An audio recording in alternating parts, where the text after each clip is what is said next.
Chapter number 6 and chapter name is dissolution of partnership firm. Question start करते हैं इसमें। Next question, और question है आपके सामने ये क्वेश्चन लिखा है यहाँ पे, ABC sharing profit in the ratio 3:1 agreed upon dissolution of their partnership firm on 31st March 18 on which date their balance sheet was as under capital account AB लिखा हुआ है, Mrs A's loan creditors investment fluctuation fund, machinery stock in trade investment debtors provision current account C का cash at bank. और इस question में आपको करना है लेजर अकाउंट बनाने हैं। किस तरीके से प्रिपेयर होंगे, रियलाइजेशन अकाउंट बनाना है, partners capital account and bank account बनाना है। तो सबसे पहले यहाँ तक की इन्फॉर्मेशन के अकॉर्डिंग क्वेश्चन कर लेते हैं।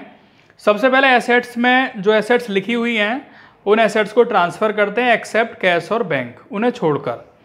तो एंट्री होती है realisation account debit to machinery to stock to investment to debtors, ये सब लिखेंगे पहले। तो आप यहाँ लिखेंगे रियलाइजेशन डेबिट में जाकर के to machinery to stock to investment to debtors, ये एसेट्स आप यहाँ पे लिख दोगे। इसके बाद लाइबिलिटीज लिखेंगे, जैसे कि प्रोविजन फॉर डाउटफुल डेब्ट्स है, मिसेज एज लोन है, क्रेडिटर है, इन्वेस्टमेंट फ्लक्चुएशन फंड है। तो उसे लिखेंगे by provision for doubtful debts, by Mrs A's loan, by creditors, by investment fluctuation fund, ये सभी लिखने के बाद इसके बाद नेक्स्ट देखिए आप आगे इसमें, the investment are taken over by A for 17,500। A ने इन्वेस्टमेंट ले लिया तो उसमें लिखेंगे by A's capital investment. Entry क्या होती है, A's capital debit to realisation. तो रियलाइजेशन क्रेडिट साइड में जाएंगे, लिखेंगे बाय एज कैपिटल 17,500 इन्वेस्टमेंट लिया। इसके बाद A agree to discharge his wife loan, A ने वाइफ लोन पे किया। तो मिसेज एज लोन दिया है 10,000, इसका पेमेंट किया ए ने जो कि पार्टनर है। तो लिखेंगे realisation account debit to A's capital, Mrs A's loan इसने पे कर दिया।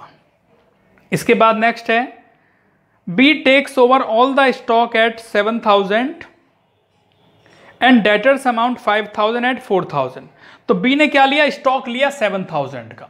तो जब कोई पार्टनर किसी एसेट्स को लेता है तो क्या करते हैं, B's capital debit to realisation, यानी बाय बीज कैपिटल और स्टॉक टेक ओवर किया 7,000 का बी ने। इसके बाद लिखा है डेटर्स अमाउंट 5,000 एट 4,000। जो 5,000 वाले डेटर्स थे उनको लिया 4,000 में, तो लिखेंगे डेटर्स 4,000 के लिए, जबकि एक्चुअल में जो डेटर्स थे वो 5,000 के थे। आगे लिखा है इसमें machinery sold for 67,000, machinery sale किया 67,000 का। तो जब मशीनरी सेल होती है तो एंट्री होती है bank account debit to realisation, यानी कि बाय बैंक और मशीनरी लिख देंगे 67,000। इसके बाद लिखा remaining debtors realise 50% of book value. जो डेप्टर्स थे आपके वो टोटल थे 9,300 के, और 9,300 में से 5,000 के डेटर्स कम हो गए तो ये रह गए 4,300।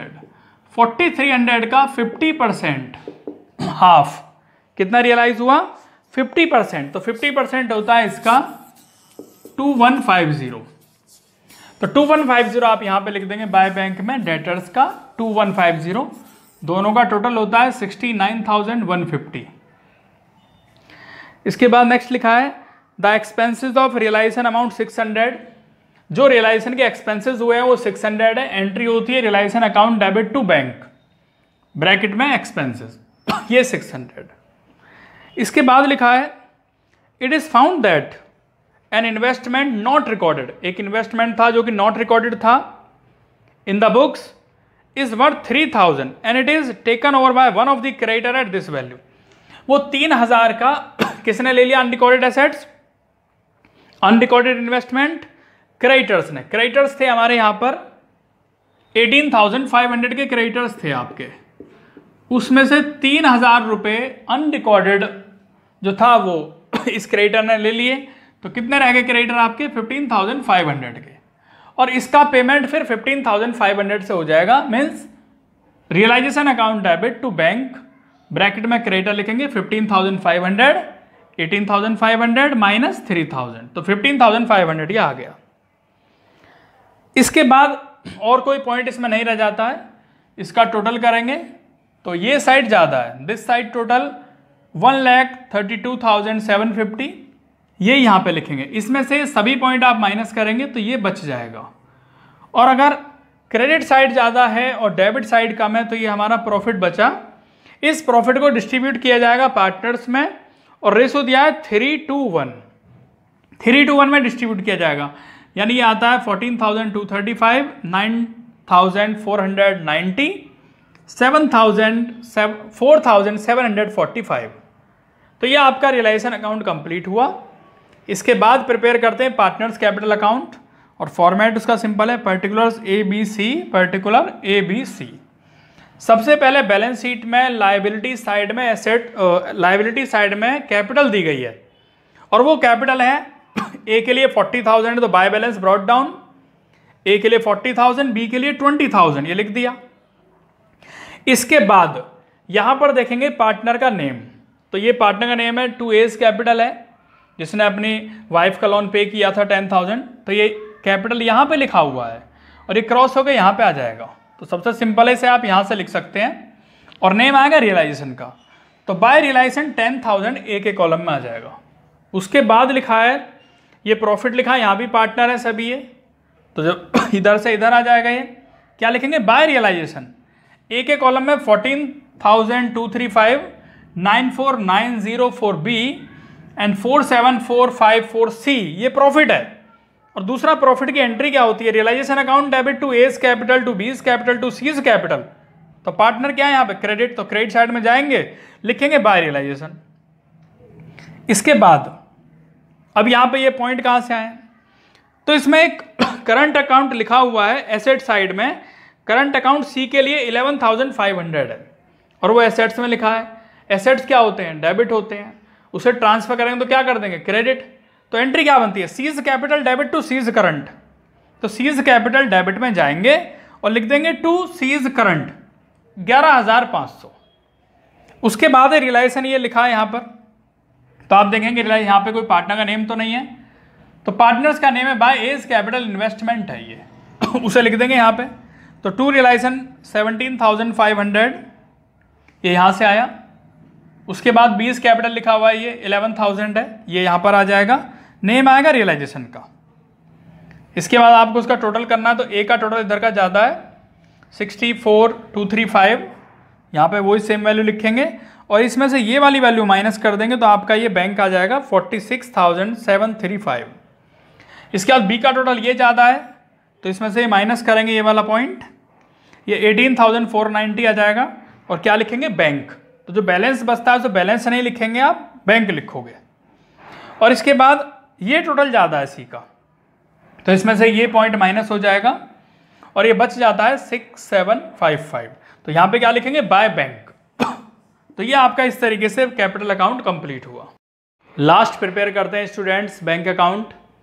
तो कैसे बैंक अकाउंट प्रिपेयर होगा, सबसे पहले आप फॉर्मेट बना लेंगे पर्टिकुलर्स अमाउंट, पर्टिकुलर अमाउंट। इसके बाद बैलेंस शीट में एसेट्स में आपको बैंक लिखा हुआ है और कैश एट बैंक लिखा है 5420, तो उसे सबसे पहले आप यहाँ पे लिखेंगे टू बैलेंस ब्रॉट डाउन। उसके बाद ये बैंक अकाउंट, ये जो अकाउंट बनाए हैं इन्हीं के बेस पर बनेगा। जैसे सबसे पहले रियलाइजेशन डेबिट में बैंक, देखिए बैंक कहाँ पर है, तो 2 टाइम बैंक है, एक बार 2 बैंक है क्रेडिटर के लिए, एक बार 2 बैंक है एक्सपेंसेस के लिए। ये लेफ्ट साइड में है, डेबिट साइड में है, तो ये राइट साइड में आ जाएंगे और नेम आएगा बाय रियलाइजेशन, यानी बाय रियलाइजेशन 15,500, बाय रियलाइजेशन 600। इसके बाद रियलाइजेशन क्रेडिट साइड में बैंक देखना है कहाँ पर है, तो एक बार बैंक है ये और इसका टोटल है 69,150। ये क्रेडिट साइड में है तो क्रेडिट से डेबिट साइड में आ जाएगा, मीन्स राइट से लेफ्ट में आ जाएगा रियलाइजेशन। तो टू रियलाइजेशन ये आएगा 69,150। इसके बाद पार्टनर्स कैपिटल अकाउंट में देखना है बैंक कहाँ पर है, तो डेबिट साइड में बैंक है, ए के लिए 46,735, बी के लिए 18,490 और ये फिर लेफ्ट से राइट में आ जाएगा, मीन्स डेबिट से क्रेडिट में आ जाएगा by A's capital by B's capital. 46,735 and 18,490। इसके बाद पार्टनर्स कैपिटल अकाउंट में राइट साइड में बैंक है ये, और ये सी के कॉलम में है, तो ये क्रेडिट साइड में है, और क्रेडिट साइड में है तो ये डेबिट साइड में पहुंच जाएगा सी के नाम से, यानी टू सीज कैपिटल। तो ये क्वेश्चन आपका कंप्लीट हुआ यहाँ पर। इसका टोटल आता है 81,325, 81,325।